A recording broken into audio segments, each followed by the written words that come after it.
everyone, welcome back to the channel, and if you're new here, be sure to hit that subscribe button and also the notification bell down below so that you'll never miss another upload. In today's video, I did want to talk about my experience with heat training my hair. And I have been heat training for about 2.5 years now. I believe it's like around 2.5 years. One thing that I know is that heat training my hair was the best decision that I've probably made with my hair because I just feel like my hair is thriving so much. It's the healthiest that it has been probably since I was like a child. It's currently at 24 inches. It's super nice and healthy, and I just absolutely love my hair. So I do get a lot of questions about texture changes with heat training, and a lot of people ask me, so how long did it take for your hair texture to change after you started heat training? And the answer to that is that I haven't seen a crazy amount of texture change in my hair. I feel like my curls are still intact. I don't see much damage with my hair and my curls, so that's a plus, because when I started heat training, I did not expect for my curls to still stay intact. So I mean, I'm learning the process as I go, and I feel like I'm doing a really good job. So the one thing that I've noticed with my hair since I've been heat training is the fact that it is so more manageable. Before I started heat training and when I was trying to be a curly natural, which no, ain't nobody got time for that. We got things to do. I'm not gonna be in the shower detangling my hair for like 30 minutes, but my hair is like so much more manageable. I can just put a little bit of conditioner in my hair and just comb it through, and it doesn't really get tangled anymore. I mean, it is super manageable, which is amazing.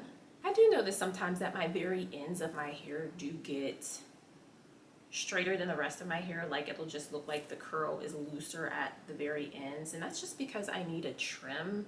I mean, the ends are the oldest part of your hair, so this part of my hair, the very ends, have seen way more heat than the rest of my hair, so it just is a good indication that I need to get a trim. Once I get a trim, then the curl pattern matches the rest of my hair. So that's just a little thing to note, is that if your ends are looking looser, just make sure to go in for the trim.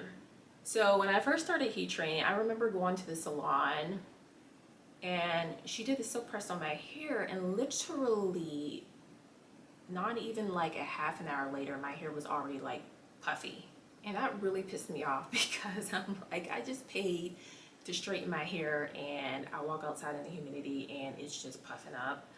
That was kind of happened for a little bit of time. First year of heat training, my hair would just get puffy, and I was kind of like, okay, I'll just deal with it.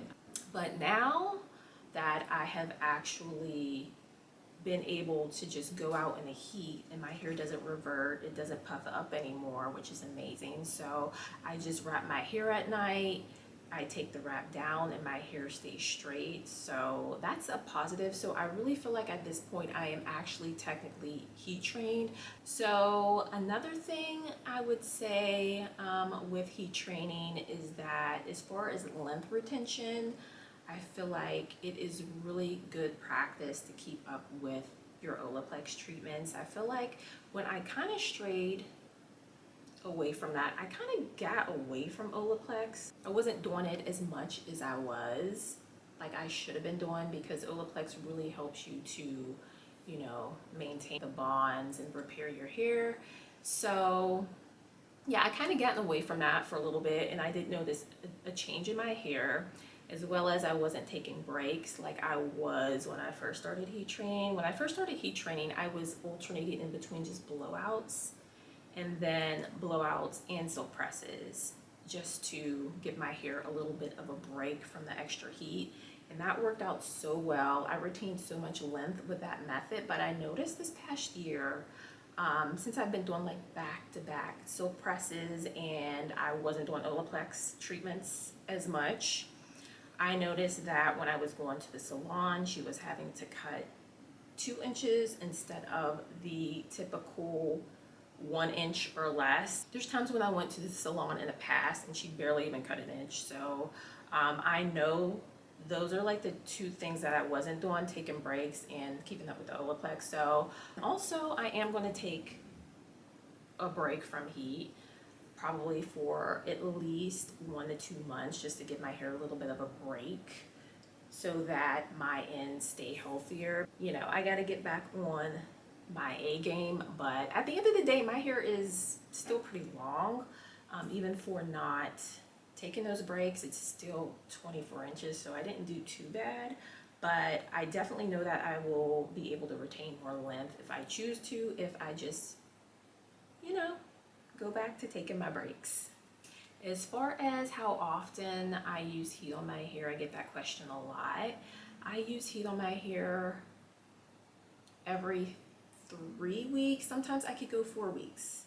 4 weeks is just really, it's doing way too much. My hair is just super dirty at 4 weeks. So 3 weeks is like my happy, you know, middle ground. I don't like to go in every single week and put heat on my hair, or even every 2 weeks to put heat on my hair. Use heat, but use it wisely.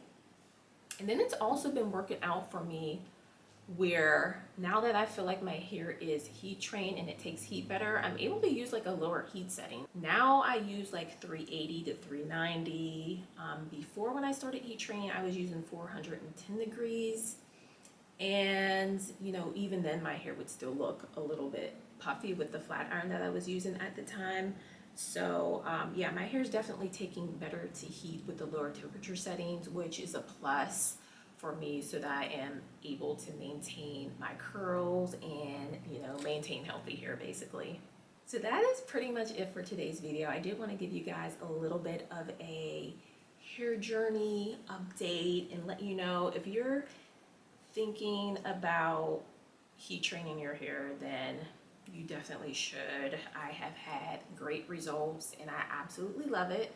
Be sure to thumbs up the video if you like it. It helps me out so much and keeps me motivated to keep making these type of videos. Be sure to subscribe to the channel. Thanks so much for watching, and I'll see you in the next video.